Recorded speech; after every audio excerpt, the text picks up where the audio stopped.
here's your question. What stereotype do you wish people enforcing about LGBT? Again, what stereotype do you wish people enforcing about LGBTQ? Well, honestly speaking, the stereotype that people has right now with LGBT is very negative. We have different kinds of point of views on accepting or not accepting LGBT people. And to answer the question, what stereotype would I like to foresee in the coming years? I would like people to be more accepting, of course. Because at the end of the day, the very reason why are we doing this is for us to be able to be visible, for us to be able to be heard, and of most importantly, for us to be able to be understood by people. This is a big stage. And this big stage can definitely do a lot of things to voice out our capabilities, to voice out our abilities for people to see that, hey, Casey Pakula na transgender people can do so much. And because of that, I accept you. Thank you. So ito ang iyong katanungan. Who is the most intelligent woman for you? Women who fight the right or women who fight for justice, and why? Again, who is the most intelligent woman for you? A woman who fight the right or a woman who fight for justice, and why? I believe, in my own opinion, that the woman who what who fight for the right, because we do believe,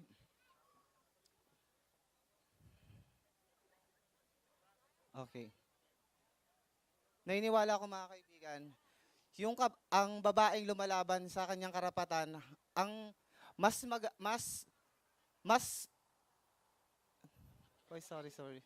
Mas matalino dahil yung mismong babae, ang siya mismong nakakaalam kung ano ang kanyang ipinaglalaban. Di ba po? Because, ladies and gentlemen, we do believe that the welfare, of course, the people is a supreme law. And naniniwala ako, ang kababaihan, ang boses ng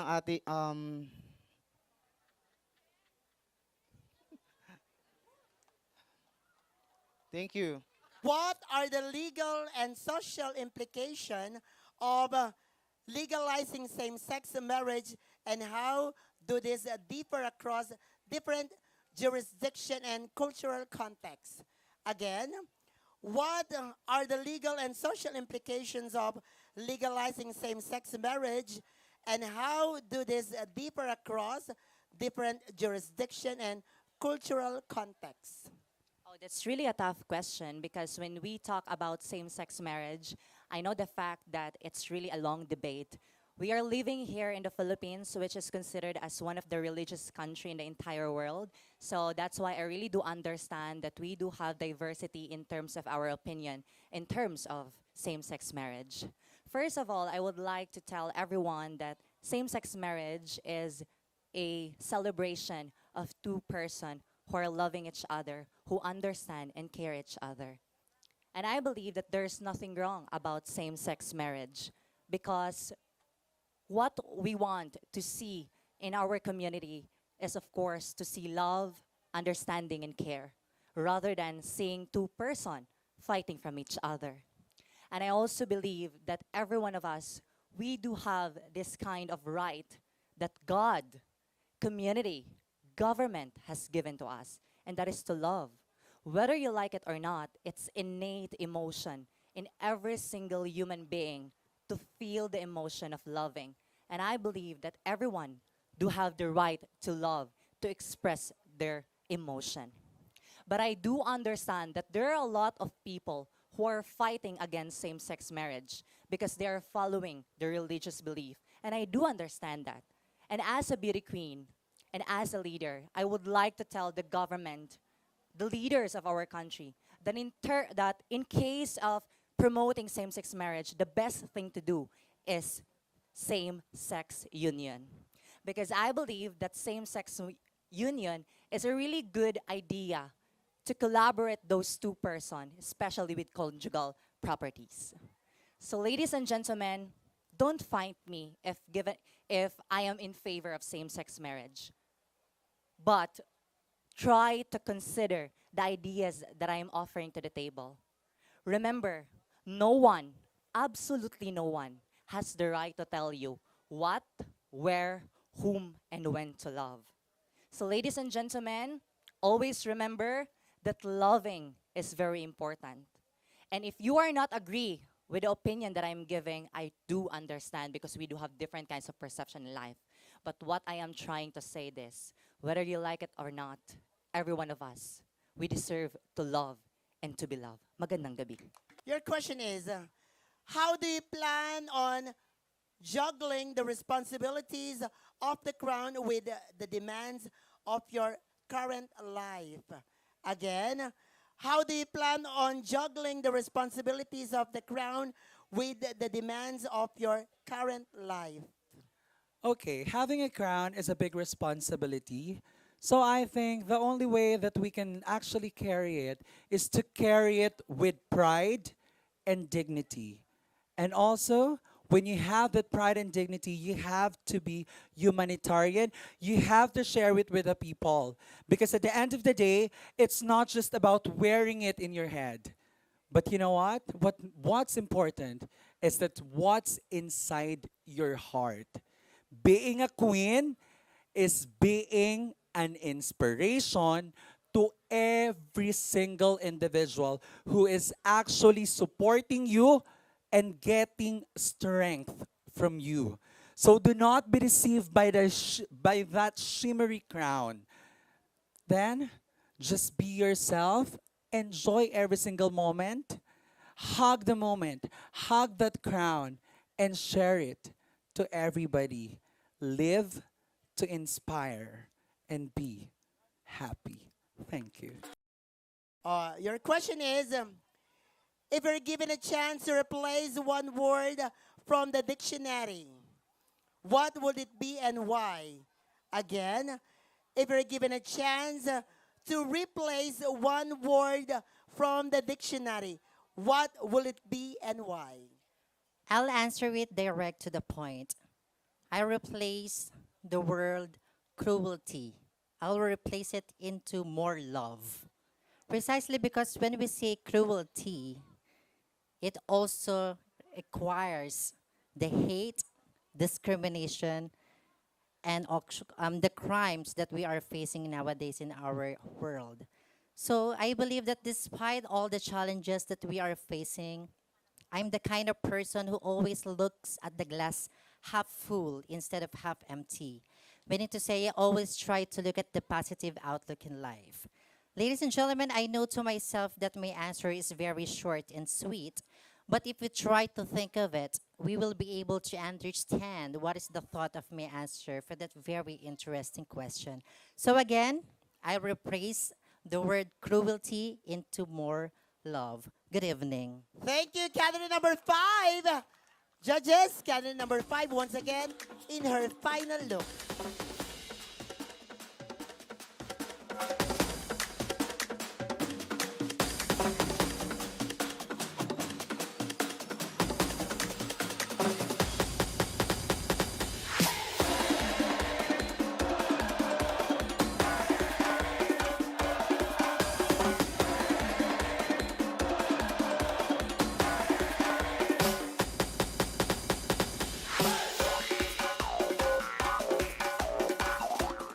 Thank you. Ayan. In her last pose. Once again, thank you, candidate number 5.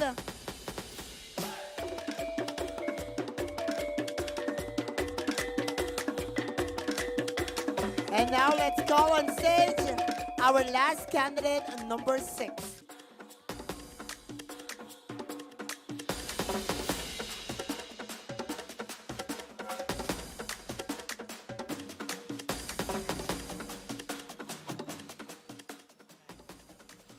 Hello, Ms. Tony Fowler. Hi.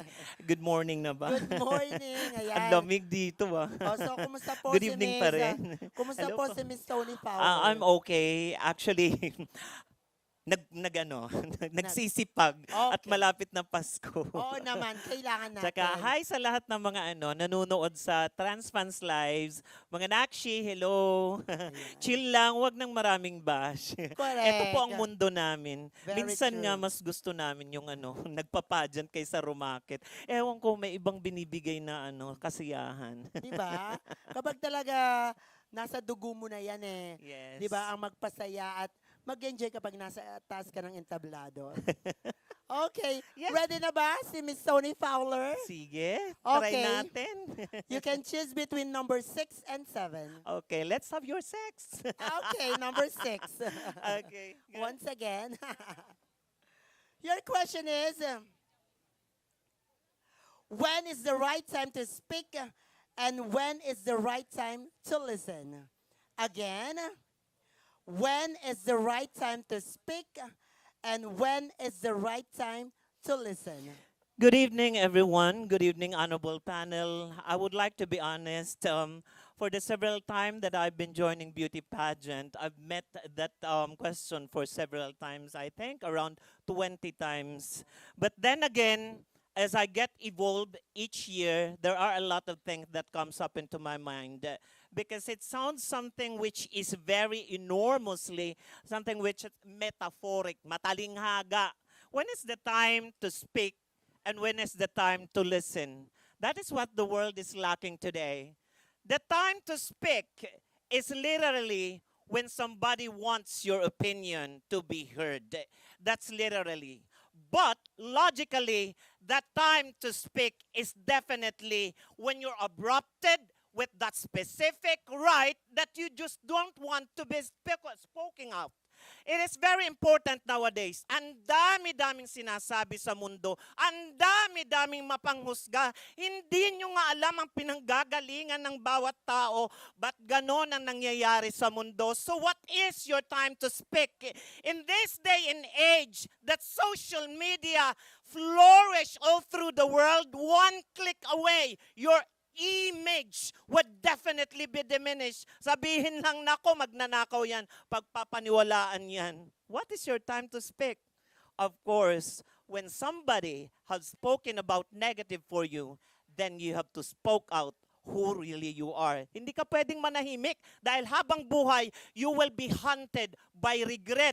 You have to free for yourself the authenticity. Hindi lahat ng hostess na nagpuputa, sorry for the word, ay masasama. Hindi lahat ng nagnanakaw ay ibig sabihin kriminal. Nalaman nyo bang kumakalam ang sikmura ng mga anak niyan? Nalaman nyo ba na kung anong pinanggagalingan ng mga taong yan? No, I'd like to speak this in Tagalog because I want to hear out to everyone. This is a pageant and I want everybody to hear with that. Meaning to say there is a certain amount of origin why a people became bad, criminal, or things. As what we have said, it's the deeper understanding, empathy, and compassion that we need today. And when is the time to hear? Everybody, could you please clap your hands? It is an indication that it's high time for us to propel and a necessity, an imperative. When we say imperative, it's important for all of us to use our ear, go through our heart, because hearing without the emotion won't be able to understand. Comprehension is very important, as what the teachers have said, but it is more important if you have the ear that goes through your heart. Yan ang wala ngayon, kaya may digmaan, kaya hindi matanggap ang mga bakla, kaya hindi tayo nagkakaisa. May presidente, 6 na taon, nakaluklok, anong gagawin? Ibabagsak. Meron bang umangat na presidente sa paningin ng mga oportunista at mga oposisyon? Wala. Things that happen to this, the time to speak is definitely the time at the same time to listen. Why? We live in this world, maaring maging mayaman ka, but we will live in this world empty-handed. Ipinanganak kang walang hawak, mamamatay kang walang hawak. So we have to definitely be imparting about our heart because communication is very important. Might other people would say it's a long and lengthy question and answer and response, but I have to say, okay lang, ano man ang maging posisyon ko sa gabing ito, kailanman sa mahigit 3 dekada ko pagsali ng akyat panaog ng entabladong ito, hindi ko bibitawan ang bawat pagkakataon na walang malalaman ng bawat isa sa inyo na inspirasyon at mga aral sa buhay. So I had to say this. Thank you for listening and thank you for airing out what is really in mind. It was just a short question, but I'd like to say the time to speak is every day and the time to hear is definitely each second because you might know, bukas wala ka na, pero may numero 6 na kandidata nagpahiwatig kung gaano kahalaga ang buhay sa mundo. Thank you very much. Advance Merry Christmas. Enjoy the night, speak out, and hear out through your heart. Thank you. Candidate number 6. Ayan. Thank you po. Ayan, pakibigay. Judges, candidate number 6 in her final look.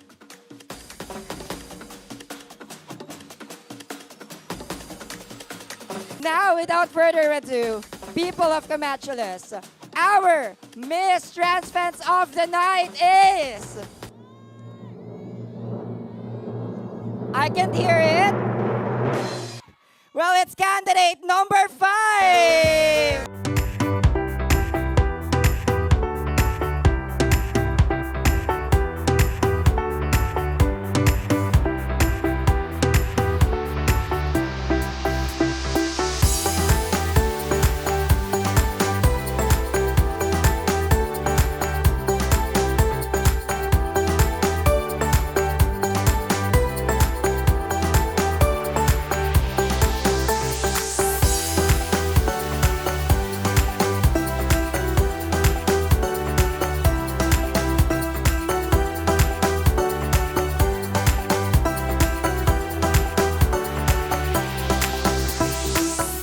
And our second runner-up, she's candidate number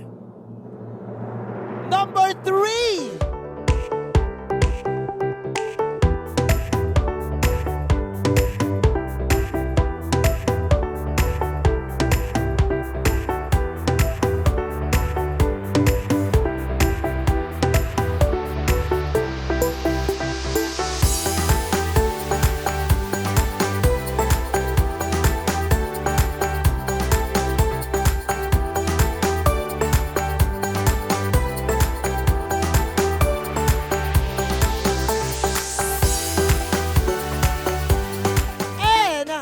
Miss Camachille 2023 is candidate number 6. First runner-up is candidate number 1.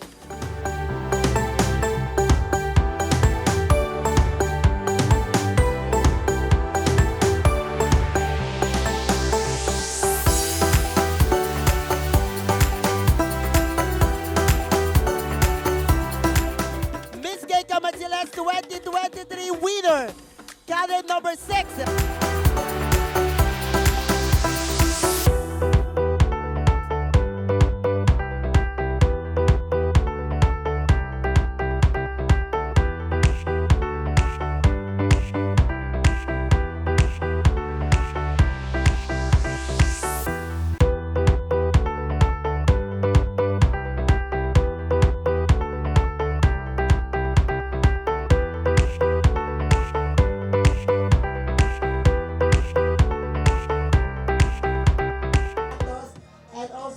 And our Miss Transfans of the night is candidate number 5, Tanya Marie Panilag. Well, congratulations. Thank you so much, Stacy, and also thank you so much, trans fans. Well, Tanya Marie Panilag, I know that you're happy that you got the crown of Miss Transfans of the night, but I just want to know, did you expect that you will be our Miss Transfans of the night? Actually, I didn't expect it because all lovely 6 candidates are equally beautiful.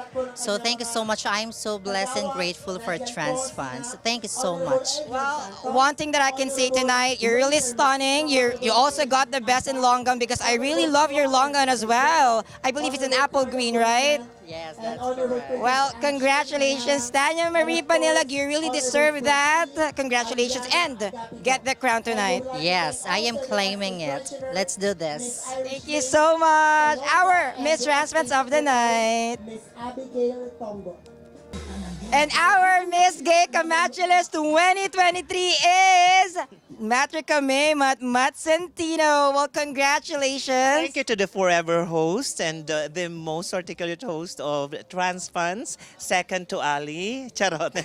Well, thank you so much for that compliment and It's not a feedback. compliment. You were really excellent every now and then. Oh, thank you. I feel that I'm the winner. Yeah. Well, my question for you, I know that you can really do, I can say that you can really do a lot and most everything. So my question for you is, what is that one thing that you cannot do? Leave my family. Literally, it is. They are my driving force, my source of strength, and of course, leave without trans fans. I cannot do that, honestly, because every now and then, when I join pageant, nakakagulo siya. Lagi hinahanap sa akin trans fans. Di ko naman sila pagmamayari. And shout out to the owner of Trans Fans, please own me. Well, we love you. That's one thing for sure. Thank you. And thank you for being there. Your presence always brings luck, or probably it drives me more to be better. Let's just enjoy. Seize the moment. And thank you so much. Please subscribe always and follow Trans Fans, the most trending in less than a year, my God. Yes. Well, we're going to have our anniversary next year, and I know that you will be there. Yes, it's 100,000 pesos on talent fee. Charot. Well, congratulations, Thank you, Matrica thank May you, thank you. Mat-Mat-Centino Nai. Congratulations. Thank you, Stacy Doroteo, and of course I to all love the you. trans fans. And keep subscribing and following, because this is our platform, a form that will really reform a revolutionary status of the transgender or the LGBTQIA+ community. No more about trans fans. It's not being a fan, but it's more being fun of life. Well, once again, our Miss Gay Camachille 2023 is Thank Matrica May Mat-Mat-Centino. Congratulations and Thank enjoy you. the rest of the night, everyone. I told you guys, this is another remarkable and another memorable pageant that we had tonight. Congratulations to all the winners of Miss Gay Camachille 2023 here at Barangay Camachilles, Mabalacat, Pampanga. Well, see you on our next live stream, guys. Well, I am your host, Stacy Doroteo, and this is brought to you by Transfans. Good night.